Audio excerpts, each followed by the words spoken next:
Bonjour à toutes et à tous, ravi de vous retrouver pour ce nouveau Paris Direct à la une de l'actualité de ce vendredi. L'embarrassante affaire des documents confidentiels retrouvés chez Joe Biden. Et après le journal, nous vous emmènerons en Afrique et plus précisément au Sénégal et en Afrique du Sud, deux pays qui font tout pour contrer les pénuries d'eau. Pour cela, ils ont installé des usines de dessalement sur leurs côtes, mais vous le verrez, elles sont loin d'être une solution idéale. Voilà pour le programme, tout de suite c'est le journal. L'embarras est grand à la Maison-Blanche. De nouveaux documents confidentiels datant du temps où Joe Biden était vice-président ont été retrouvés cette fois dans l'une de ses résidences privées. Le président américain a assuré coopérer pleinement avec la justice et un procureur spécial a été nommé pour enquêter. Pour en parler, nous retrouvons notre correspondant à Washington, Mathieu Mabin. Mathieu, bonjour. Alors c'est une affaire qui est potentiellement lourde de conséquences pour Joe Biden. Oui, c'est une affaire embarrassante. En effet, merci Mathieu pour ces explications. Vous étiez en direct de Washington. Les manifestations contre le pouvoir se poursuivent au Pérou, mais aussi les blocages de nombreuses routes.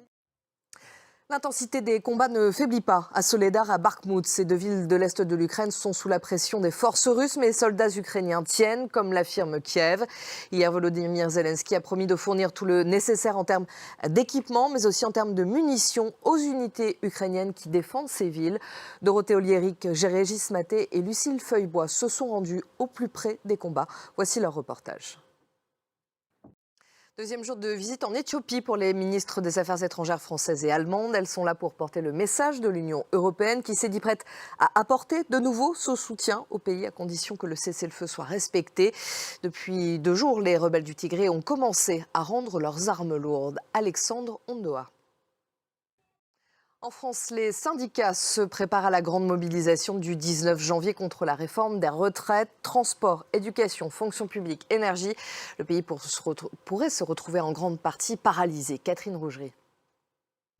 La Russie va lancer une mission pour secourir les 3 astronautes bloqués dans l'ISS. La capsule où ils se trouvent a été endommagée par un impact le mois dernier. Une autre capsule Soyuz doit être lancée le 20 février à Schrein-Verdian.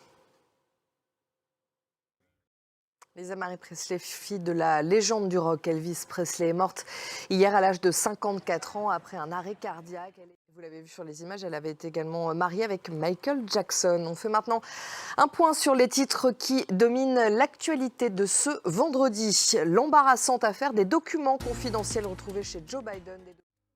Et nous vous emmenons ce matin en Afrique et plus précisément au Sénégal et en Afrique du Sud, deux pays qui font tout pour contrer les pénuries d'eau. Pour cela, ils ont installé des usines de dessalement sur leurs côtes, mais vous allez le voir, elles sont loin d'être une solution idéale. C'est un reportage de Nicolas Bertrand, Pierre Favennec et Fabien Fougère.